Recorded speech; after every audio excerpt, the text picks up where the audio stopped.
Hello, hello, everybody. We're here for the next lecture. This is going to be um, about still photography.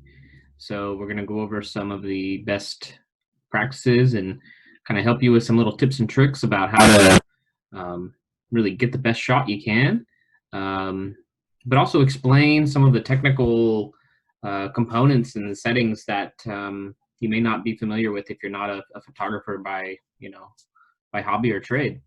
Um, so let's begin. I'll share my screen with you.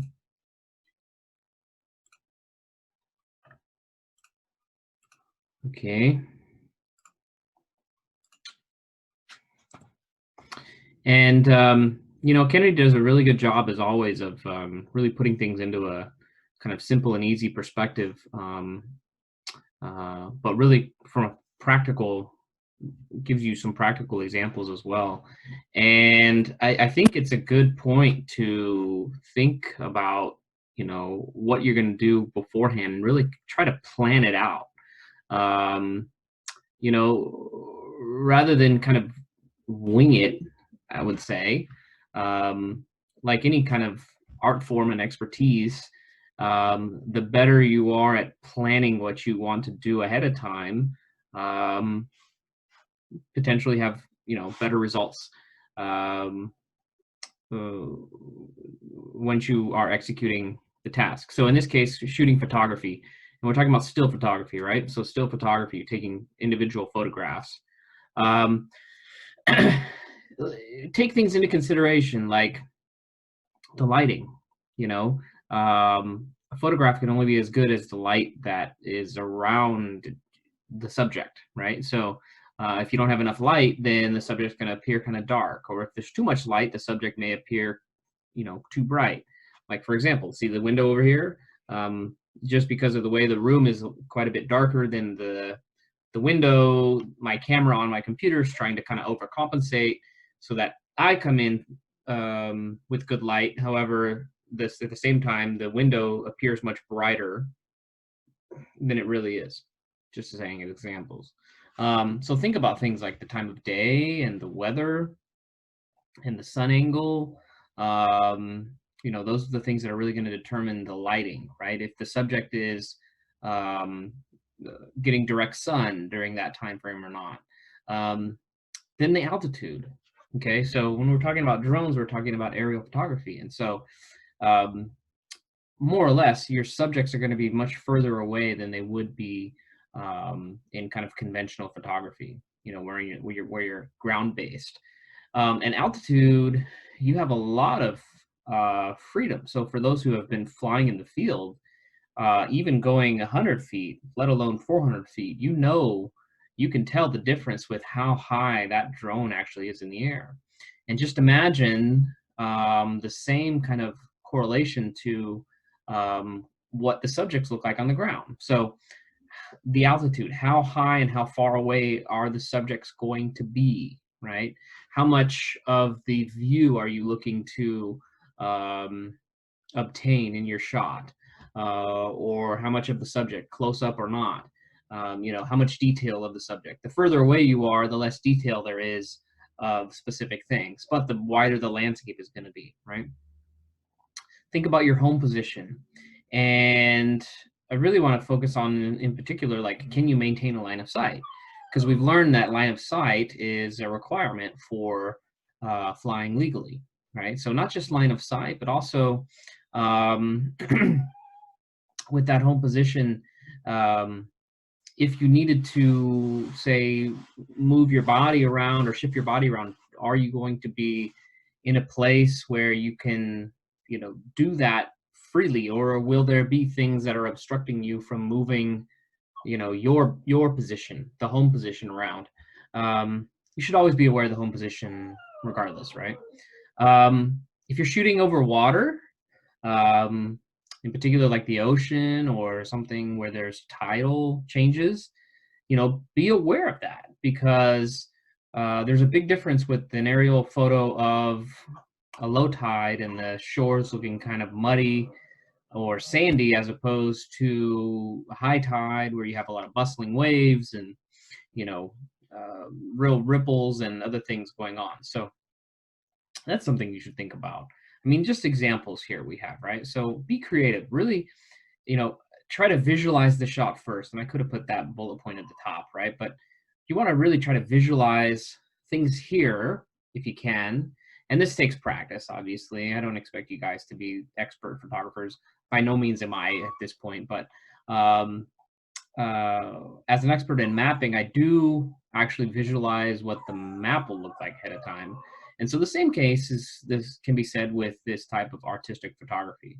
Try to think about what you want this to be. And the more you get into this and the more you understand various lighting and how things affect one another, the better you'll be at actually deciding um, how you can determine up here what that end result is going to basically look like, right? So a lot of it is just kind of trial and error as you go out, but the more you get practice at the thing, the better you would be at planning things ahead of time as you improve your skills. I will be back in 1 second.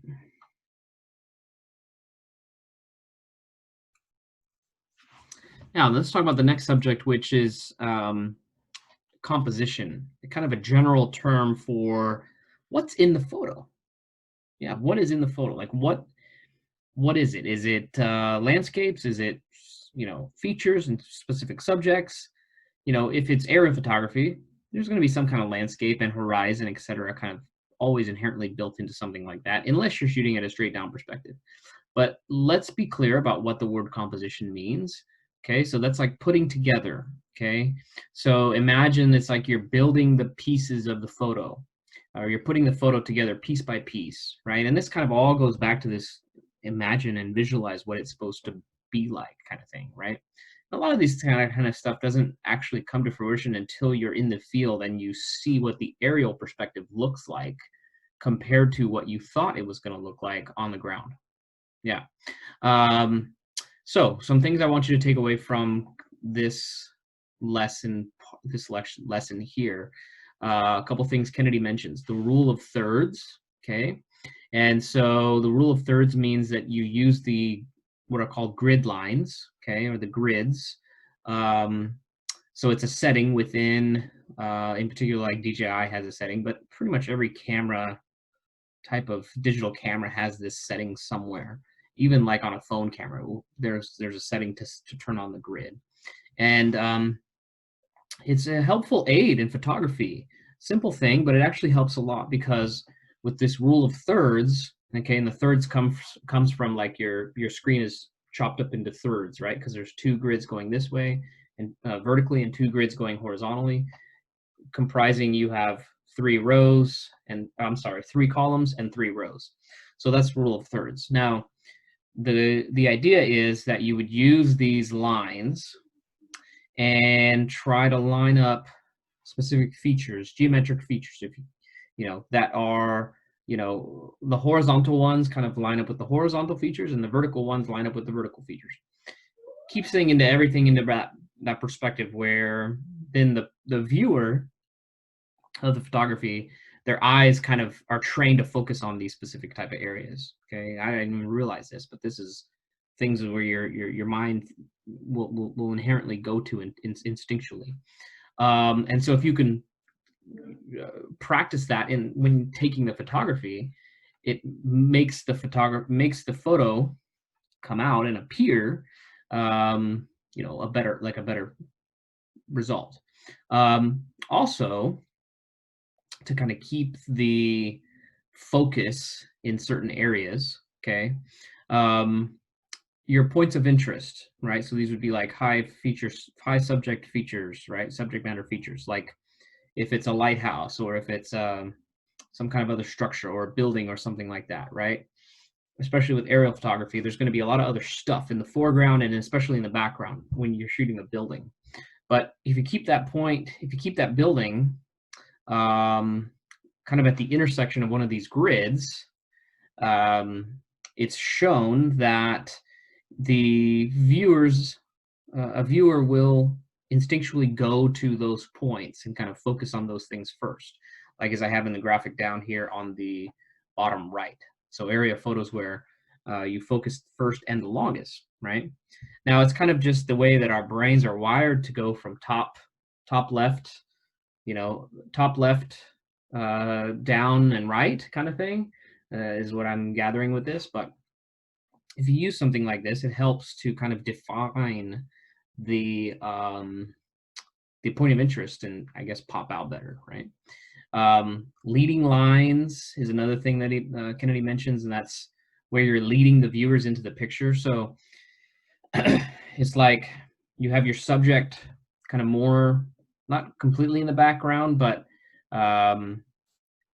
if there are lines, things like rivers or tributaries or rows in a farm or other kind of things, geometrically, pipes, whatever they are, roads, and you've got them kind of leading into, the subject being right in the middle, I guess my face, right, in this case, but leading into that thing. And so that's what the concept of leading lines is. And then other ways of composing, coming up with a composition, you can also think of, in particular with aerial photography, we've got this top-down view that we can take advantage of, right? The nadir. You learned about what nadir means. And so this top-down view, something unique to aerial photography. And when you are exploring nadir photography, you'll be kind of surprised at the way things appear compared to how they appear when you're on the ground, right? So it's kind of the same thing. Like, I don't know about you, but when I'm ever on a flight, I always like to look out the window just because it's kind of interesting to me to tell how different where I just was, how different that all looks all of a sudden. It's kind of like things become miniature and almost toy-like in a way. And there's so many different kind of components of this where you get more these like abstract and very interesting results from being in this kind of nadir view. And it's like not just an airplane window. It's like, think about what a bird sees. You could also call this a bird's eye view. Okay. But yeah, your nadir view is another way to come up with some very unique composition in something where you might think that's actually kind of a boring landscape. I don't know why that would be interesting, but I mean, heck, who knows, right? If it's some type of marsh or other type of, I don't know, whatever the place may be, that you look out from ground level and you go, big deal, right? It's just a bunch of flat, nothing plants and little tributaries. But on a nadir view from the air, you've got tons of unique abstract things going on. So wanted to mention that. All right, let's get into some of the specifics now about the camera, about cameras in general, right? And so your camera focus. I think we all know what focus means. And when you say something is in focus, you say something, it means that things are sharp, right? Things are not blurry. So you see the detail and it's crisp and it's sharp. That's what we mean when we say camera focus. And yeah, when we talk about aerial photography, because our subjects tend to be much further away than they would be if we were doing ground-based photography, our focus tends to lean or automatically turn to what's called an infinity focus, which means that the camera is focused completely away 100% at the furthest point from what it can see. Okay, that's what the infinity means. Like, and it just goes on and on and on and on. So it's supposed to mean that the things that are the furthest away from the scene will be very crisp, as well as, but here's the trick with aerial photography, and in particular drone, because you are so far away, pretty much everything is infinity, if that makes sense. I know it's a little hard to understand, but just imagine if you're comparing something like ground-based photography and even kind of like a profile or something where you're taking a picture of somebody and you've got a little bit of foreground, then a big subject, and then a whole bunch of background. You can imagine what it would be like if one of those things was out of focus. In particular, if the subject was out of focus, like the person was out of focus. But think about how much closer that person would be compared to what the background could end up being. Whereas when you're doing aerial photography, it's kind of like everything is the background, right? So, yeah, when we talk about drones, in particular, like less expensive drones, the focus is fixed, okay, and it's fixed to be an infinity type of focus, okay, on purpose. So there really is no adjustment of focusing solely on something like right in front of the drone. That's not necessarily its intention. Um, but that doesn't mean that it's the only way to go when it comes to aerial. Um, there is, the more money you spend, we've learned this kind of concept, right? Um, the better camera you get, the more features you have. And so with consumer drones, you have the ability to have more of like a what's called a tap focus kind of option or feature. And this is a similar thing you have on your phone too, actually, and any kind of digital camera where you have a screen that controls, a touch screen that controls what you do. If you just tap on the screen, in theory, what's supposed to happen is, well, the technology will actually do it for you. It will change the focus, and so kind of refocus what's that subject is based on where you tap. And with consumer drones, like with the Phantom and even the Spark, we use that tap focus on our pad or our phone, whatever it is, and the focus will try to adjust itself. And again, if it's like everything is in the background, it's not really going to make a difference, right? But if there's something that's very, very close compared to everything else in the back, and that close thing is out of focus, well, if you have that tap focus feature and you tap on that subject, then it's only going to be focused kind of, it's going to adjust itself to only focus really on that particular part. It's going to adjust the lens to only focus on that part. Best used when subjects at a far distance. So yeah, I know I kind of contradicted myself when I just explained, but the whole point I put that bullet in there is, say your intention is to shoot things that are far away and you really want those to be crisp, but they're not coming in crisp. Like the focus is kind of backwards of what I just explained. So in that case, you tap more in the background and then kind of everything becomes that infinity focus. Yeah, that's what I have down here on the bottom graphic here with that little AF. You can, in DJI in particular, you can lock your autofocus, or you could set it to be a manual focus. Autofocus will adjust what it thinks the best place to focus is, like what it thinks the best, where the subject is every time. Every time you take a photo, it'll try to adjust itself. And again, it gets this right most of the time. But the whole point of what we're talking about here is so you have a little bit of more control over what's going on. And if you wanted to lock in a focus, for example, like on a subject, you can click the little, like this. If you click on that little lock, it will lock the focus to be where you tapped it to be. Also, there's something called manual focus, where there is no more adjustment at all by the camera itself. It's solely on you. And so if you have the more expensive type of camera on a drone, and you see this, really once you get into the thousands of dollars range, even just for the cameras themselves, those will have a manual focus capability where you can go in and like set the focus. There's a little wheel, like a little range of different focuses that the lens changes itself to be. And so, like, here's the wheel here as I have as an example. If you see this wheel, you could set your focus for the entire time to either like a portrait here at the top of the spectrum or down here to infinity, right? So there are options, again, if you have that type of equipment available. And to know, all you would need to do is look at the consumer details and say, okay, does it have a manual focus option? And if it does, then this should be something similar that would be available. So it's good to tinker with these things. Again, this is, the further you get into it, the more time you're going to spend, and the deeper down the rabbit hole you get.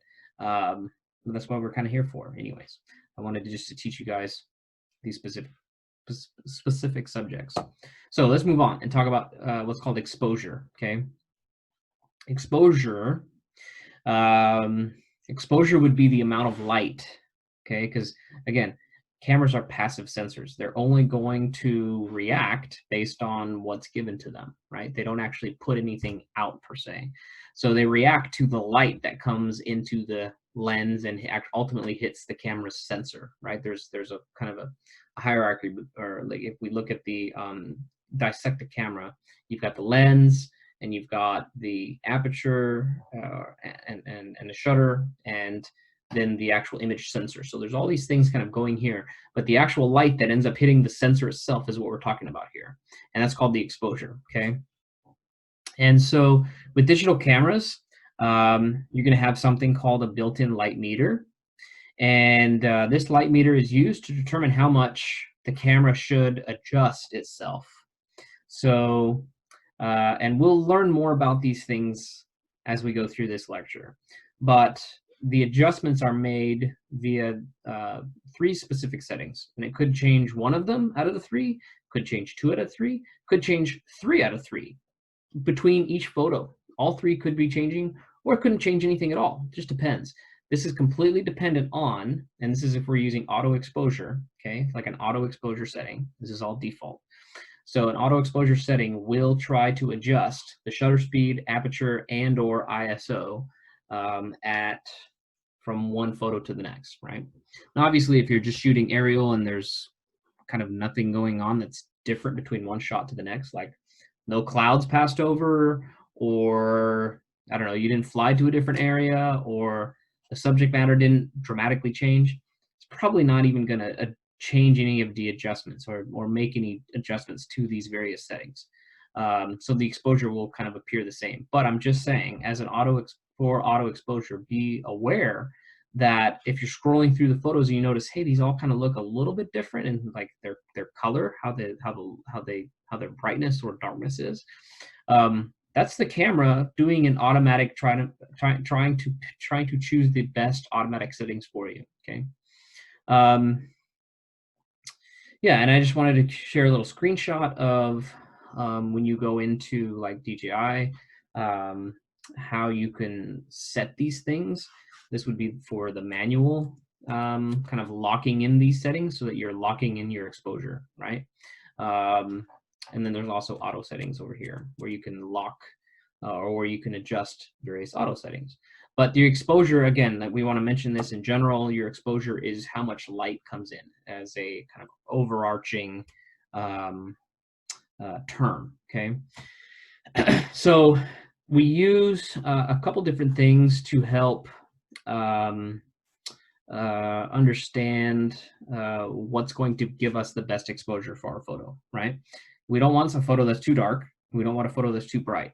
We don't want a photo that has areas that are way brighter or areas that are way darker. Usually it's going to be somewhere kind of in this in-between zone, right? So what we can try to use is something called a histogram. And it's going to give us, well, what is the histogram? It's this little graph, okay? These are various histograms, okay? It's various graph. And so a histogram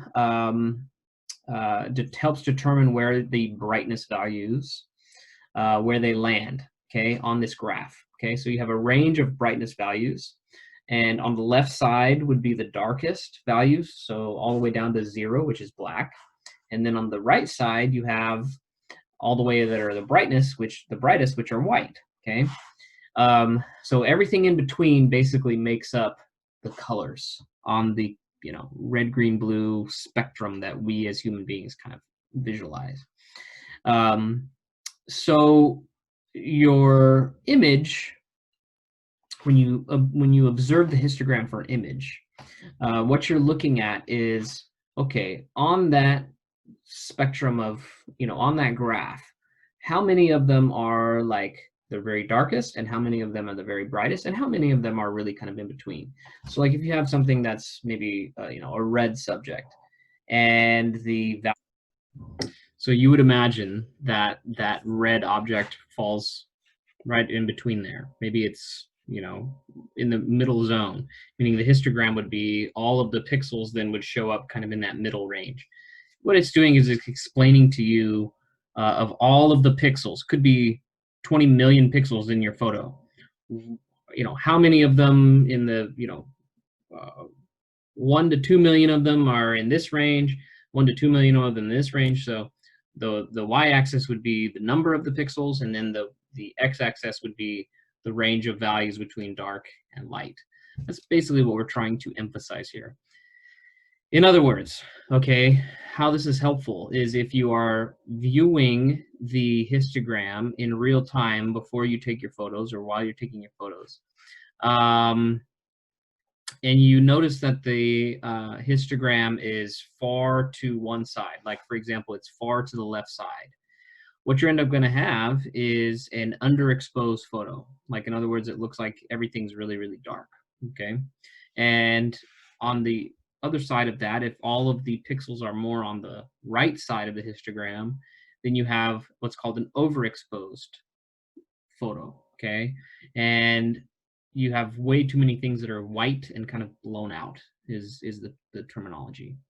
So you really kind of want the histogram to line up somewhere right in the middle, where the majority of the pixels end up, you know, kind of landing on this graph. That's what's going to give you a nicely balanced photo at the end of the day. There's another thing called zebras, a feature called zebras. And so it ends up creating like a hatch pattern between black and white stripes. And the zebras help you determine areas. This is in real time on the app for flying, right, in the DJI app. The zebras help determine potential areas of overexposure, okay? And so it's not like they won't necessarily eliminate these areas, and you won't show up, the picture won't show up with zebra looking things on the picture and the image, but it's to give you some insight if it's not abundantly clear while I'm looking at the screen. You can use the zebras to kind of guide through and say, okay, I need to change one of my camera settings to actually adjust how much overexposure I'm getting in this particular area. Okay. And in line with that, you know, certainly not every scenario is perfect, right? And it could come down to you have somewhere in between where, especially shooting like into the sun, and you have a whole bunch of varying exposure. So the sun is very bright, but then the features on the objects on the ground are very dark. You could try using what's called high dynamic range, or HDR, okay? And with HDR, what happens is when you click that photo to capture it, it actually captures a sequence of photos. And each sequence of photos takes whatever it thinks the auto is in the middle, and then it bumps down a couple exposures to give you a darker version and also a lighter version, okay? And what can happen is then you could take these 3 images, throw them into like a post-processing software like an Adobe, type of software, and then you can merge those images into one single image, or blend them into one single image, which would give you all of the corrections, kind of the best pieces of each one, right? So you kind of get all of the correct exposure parts into that one final image. Okay. Now, to do this with a drone in particular, especially, you have to make sure the camera is very steady. So you don't want to be moving the drone in real time if you're shooting HDR. And yeah, so think of a scenario where you have a lot of bright and a lot of dark at the same time, like if there's a sunset or a sunrise kind of thing, right? And you're shooting into the sun. Same things, HDR has been around quite a while. Digital cameras, even in real time, it will many of these will process the HDR photo for you. So it'll take the 3 and then actually spit out the one that is what it thinks is properly corrected. Obviously, the more you get into this and the more you explore post-processing software, and you have more controls and things that you can make even more adjustments compared to what this, camera or compared to what the camera is going to do for you automatically. Okay, so here's the example that Kennedy provided of the three, same scene but three pictures from HDR, and notice the differences between them. The underexposed, kind of right in the middle, where you get the middle tones for the ground and some of the trees, etc. And then on the right side, we overexposed it so that the shadows are no longer existent, right? And so if we look at what that looks like blended together, you get a pretty nice picture at the end of the day, right? Pretty nice picture. Okay, I'm gonna have to shut, speaking of too much light, I'm gonna actually shut this window here a little bit, curtain.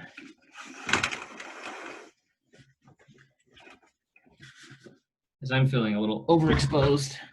Okay. A little bit better. Okay.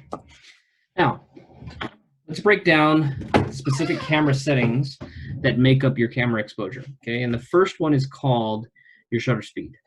Okay, the shutter speed, that is the amount of time, and it's measured in a fraction of a second. Okay, so it'll always be like a 1/something. So like, for example, 1 out of 500 would mean 1/500th of a second. That's how quickly the picture is taken. Okay, so your shutter speed is the amount of time that light is exposed to the sensor. Okay, so if you think about it, the shorter that time frame is, the darker the photo potentially is going to be, right? Because it just doesn't have enough light. Again, this all depends on exterior forces, right? Like sun and light, whatever the situation may be. But what I'm trying to emphasize to you guys is that the faster, meaning, and so the way we know faster is the larger the denominator is in the fraction, right? So the larger the second number is, that's going to indicate a faster snap of that photo, okay, of how much light comes into that photo. And it's going to, again, potentially give us darker pictures. But at the same point, the advantage of having a fast shutter speed, in particular with drone pictures, the faster shutter speed ensures that you have much crisper and sharper features in your scene. Because even if they're moving around, you're capturing them right at the most stillest moment possible and as fast as possible. As opposed to if you have a shutter speed set to a very slow, meaning that the photo is like exposed for a long time, and those objects are moving faster than the photo can actually expose those objects, well, then you end up with something called motion blur. And it could be an instance as an artistic component that you actually want some blur in your photo. I mean, you see this kind of thing all the time with like waterfalls or roads at night, where you see the you don't even see the individual cars, but you see kind of streaks of lights going by. That's all part of artistic, that's all artistic technique, where a person is slowing down the shutter speed. So in other words, setting it to a much lower denominator, right? So that they, the buildings don't move, but everything else, like the cars and other things, are moving very fast.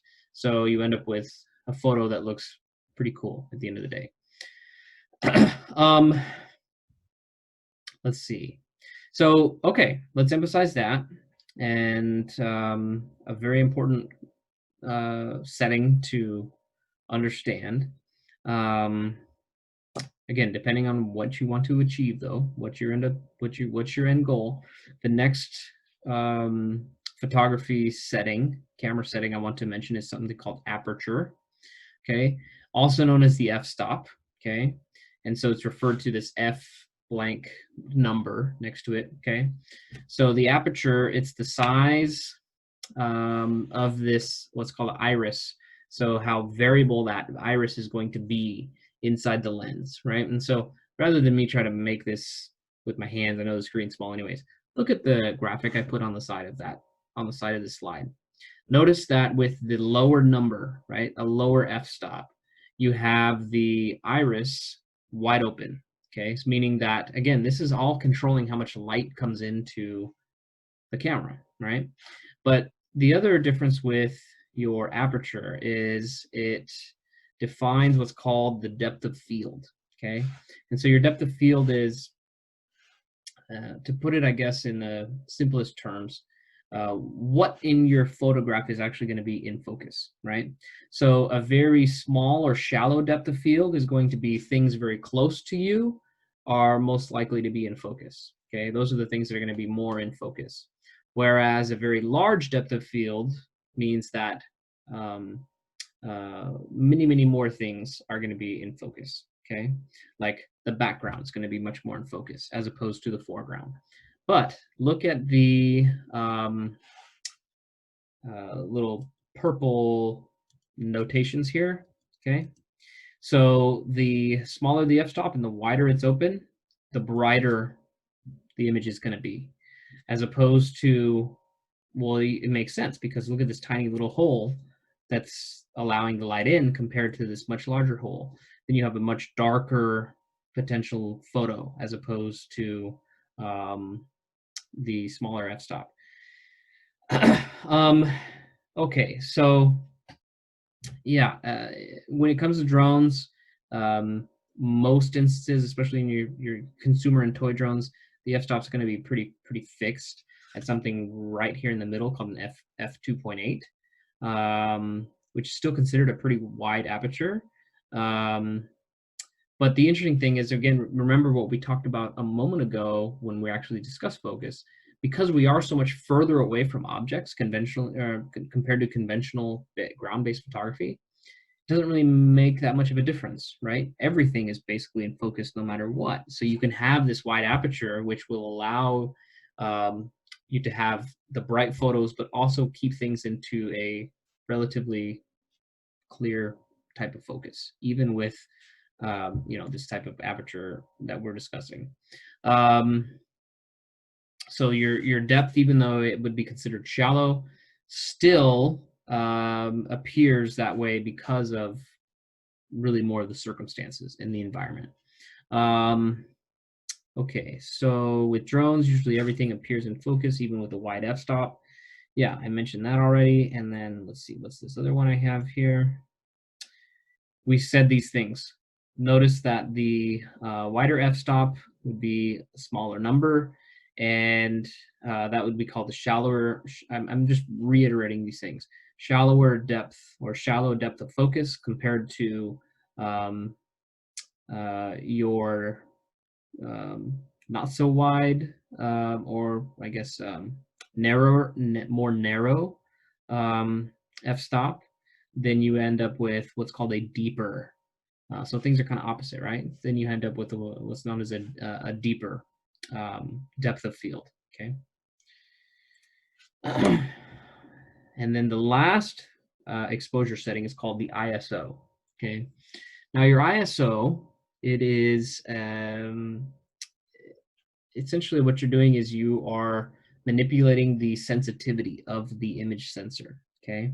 And so this is a digital component, like a digital, something that's occurring digitally.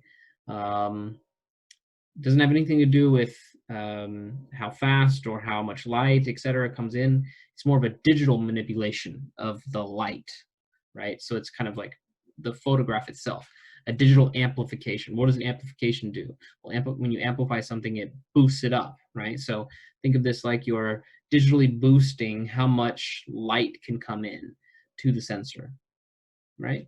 Sounds a little strange, but by doing this digital, it's like you're, duplicating, tripling, quadrupling the amount of sensitivity or how sensitive the actual sensor can be to light. So higher ISO number, okay, what that does is it boosts the brightness of an image, okay? So like in a very dark setting, if you have to, you can't get much out of it, and if you boost the ISO, you might be able to actually get something, your subjects might actually show up. Versus a lower setting would darken the image. Now, the thing is, with ISO, you have to be very careful because, in particular, photographer's rule of thumb here is that your ISO is going to introduce more noise. When you amplify something, you have the potential of, manipulating it too much or over modifying the thing. And you're introducing more noise, which could end up actually showing up in the photographs, in the images themselves, as like kind of graininess. So the images don't appear very sharp at all. Okay, and you see that in the example I have for you guys here. Best case scenario, right? If you can, you really want to have your ISO set to the very lowest setting possible. Okay, because at that stage you're not manipulating or amplifying the sensitivity of the sensor whatsoever. You're just letting it be, and then by adjusting how much light comes into the camera via those other settings, you're actually kind of controlling things controlling things more naturally, as opposed to actually digitally manipulating the end result. And the thing is, any kind of outdoor like daytime flying, even in like an overcast day, there's so much light that comes from the sun or is reflected off the ground that even in drone photography, a very low ISO setting, you're still going to have a pretty bright photo that comes out, right? Pretty good exposed photo. Let's talk about image format. Yeah, there's a lot of things to cover here with still photography. You got to know these things because there's so much that goes into it. And with your image format, I want to mention the two different types, right? So there's something called a RAW format, which is going to actually give you what's called a .dng file itself. Okay, the picture is going to be, whatever picture .dng. Whenever you see that, it's a RAW format. And so this is a format, kind of like the name says, it's raw. It hasn't been touched. It hasn't been altered. This RAW format is going to provide you the maximum amount of information the camera was shot with without modification. Okay, so it's like no manipulation or modification was made after the picture was shot and the camera and the image was recorded on a camera on the memory stick. So your RAW, it's really the ideal thing to do. Because it's going to allow you to have more adjustment if you're going to be, post-processing the imagery at all. The reality is, though, right? RAW photos are going to be much larger file sizes. I mean, on the upwards of 10 times in the order of magnitude, but much larger file sizes, which causes your camera, if you're trying to shoot photos very quickly, like in a burst format, boom, boom, boom, boom, boom, boom, boom. It's very hard for even consumer drones to blast out RAW photos because there's so much, the file format's so much larger because there's so much information there that it takes a long time for the camera processor to process all that, save it, and then start over again, okay? So therefore, you really don't see RAW around. It's definitely not a default option because, generally people that are just taking photographs, they don't think about or they don't need this, completely natural, well, it's more for the inconvenience of the thing that they don't want to have to sit there and wait for their picture to, to take 10 seconds before it's ready to view. Right, you take a picture, you want to see it within a matter of even less than a second. So that's your RAW photo format. Now, the other photo format that we're familiar with is called a JPEG. .jpg. Okay, and this is a compressed version of what we're just talked about. So you take the photo that was captured, and then it becomes compressed. And so when you compress something, what ends up happening in computer terms, you kind of take a whole bunch of cut the whole bunch of the fat out, right? And so it degrades the picture compared to the RAW format. Now, here's the thing. You've probably looked at a dozen JPEG photos today and didn't even notice the difference. The thing is, with the amount of how good camera technology is nowadays and the amount of megapixels you get from even toy drones, we don't really notice with our naked eyes the difference between RAW and JPEG. At least, the novice, not a expert photographer won't really pay attention to this. And you could still get some really amazing killer stuff from just using JPEG.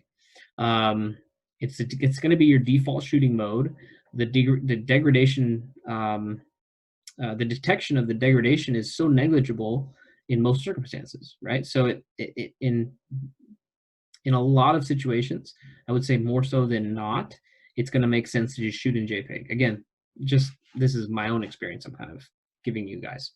Try shooting RAW, see what happens, see how you like it better. If you want to take these photos to post-processing, you should shoot in RAW, okay? The difference is, though, another advantage to using JPEG, okay, and this is why it becomes kind of more the standard format, is that the file sizes are much smaller than the RAW photos, okay, and allows the photographer to take much quicker kind of burst shots and save a lot more photos to a memory stick as opposed to the RAW. Again, these is order of magnitude. If we went 10 times bigger, imagine, so say something is 100 megabytes compared to 10 megabytes or something like this, right? That's how much different these photos can be from one another. These formats can be from one another of the same photo. Good to know that. Let's move on to image size, okay? And the graphic I put on the right is by no means, what I expect you to know thoroughly, but it's more or less kind of a reference to so that you understand, what does this whole image size actually mean and what's ideal. I want to give you guys recommendations so that you can, from a practical perspective, apply them and understand why. So your image size, okay, I think we know what aspect ratio means, okay? 3:2, 3 being the distance this way, 2 being the distance this way, and what that ratio between the two things is. A 3:2 would mean like 1.5 times whatever this distance is, okay? So like 1.5 times 1, so 3 times 2. Okay, now your aspect ratio, either your native aspect ratio, okay? You have two choices, basically, is what I'm trying to say here. You can either, or it could be even more than that, but you're going to use either the native aspect ratio, which is going to be comparable to the actual sensor size of the camera. So the native aspect ratio is going to give you the maximum amount of megapixels possible, right? So would it make sense, in my opinion, if I bought, like, say, a 24 megapixel camera and I'm taking still shots, still photos, and I have the image size cropped to, say, a 16:9. Now, again, if there's some rhyme or reason behind that for artistic reasons or requests or whatever the case may be, okay.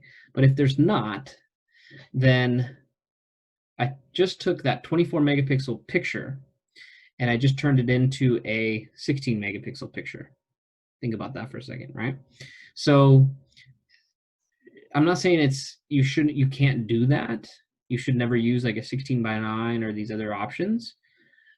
But to me, it makes more sense to approach that type of cropping, because that's what you're ultimately doing, cropping your photos in like a post-process software as opposed to like in real time.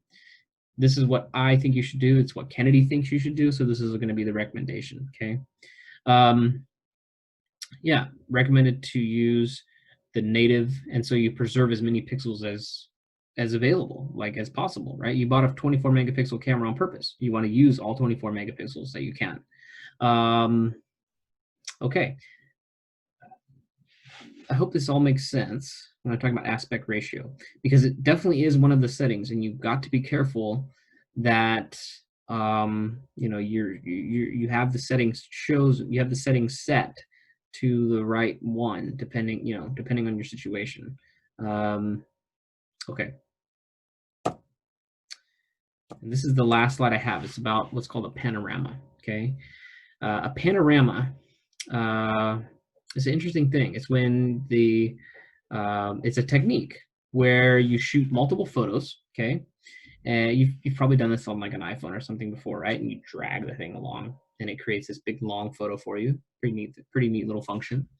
So what's actually happening there with the panorama is you're shooting multiple still photos, but each one of those photos overlaps the previous and next photo by some degree. okay? And so then that overlap comes into play because you take all those photos, throw them into post-process software. And so if the like iPhone already has a panoramic built in, this is part of kind of what it does when you say done, and then it stitches everything real quickly, throws it back at you, right? Here's your pano. But yeah, you use something like a post-process software and you stitch them together. And so the overlap of the photography allows for the stitching process to match because it's using like machine learning and matching similar features together. And so it has to have overlap to do that. But it stitches them together into one seamless photograph. And it covers a much larger area as opposed, so what you get up here is you get the same type of resolution as if you were close up to the thing, but you have now the wide angle as if you were further away. That's kind of the gist of it, right? And I mean, this could be all the way of 360 degrees around me, 180 degrees this way and this way. So it's like a complete and full view as maximally as you can get. Okay, that's what we're trying to achieve here. And it's a pretty neat thing to try to do with a drone. You can come up with some really, really cool artistic stuff that comes out of this. I have an example down on one of my walls where I took a big panoramic and printed it all out, and so it's this big long thing. But yeah, the way to get this accomplished would be to either use the left stick and yaw, okay, your drone. So that's the only stick you move. You're only moving one stick at a time here, okay? Either the yaw, if you're going to be doing this, kind of scene around you, or you can right stick to move the actual aircraft's position if it's something like a top-down perspective. Or even just a really long kind of horizontal scene. But actually, that doesn't make sense. It would make more sense to yaw the thing. The movement with the right stick would only make sense in kind of a nadir position. Either way, when you do this, you're moving only the one stick, one direction, and as you're moving, you're also taking the photos, ensuring that you're taking the photos frequently enough so that there is overlap between each photo, right? And so on and so on, okay? And so the whole technique to get not just the 360 degrees around, but also the 180 degrees would be to do like multiple rows, okay? Think about it. You have an entire row going in one direction, and say you're not getting everything down below. So what you could do is start back from where the first photos were, pitch the camera a little bit down, and then you're also seeing everything on the ground like this 180 degrees here, and then 180 degrees above you on the horizon. And basically just repeat the process, okay? Ensuring overlap. So now you've got overlap side to side and overlap top to bottom also. That's a great thing. When you throw all these pictures in, as long as there's sufficient overlap, you throw them into this post-processing software, you're going to get something that looks like, as Kennedy shows in this example, this super wide angled view, but at this incredible resolution, because it's like you've got all these photos and literally they're mixed into one giant, result. That's going to be your panorama. Okay, very fun thing to try, especially when you're starting out. It's really not that difficult to do once you get a handle of kind of getting the gist of it. And everybody has a pretty good handle now on how to fly the drone. It's just a matter of getting comfortable with actually taking the pictures. It is recommended when you're going to do something like a pano to have your exposure locked, so set up ahead of time. And so because otherwise, say there's some kind of varying light between one side of the screen or one side of the scene and the other side of the screen, that auto exposure could make the adjustment, and you'll end up with, not that the photo won't merge together, but you'll end up with kind of this varying light and looks very patchy. So that's not really kind of the best result that you want, right? Which you would go back look at the other exposure settings and make adjustments as necessary. Alrighty, that's going to be it for your still photography. Thanks for joining, and we'll see you next time. Okay, bye for now.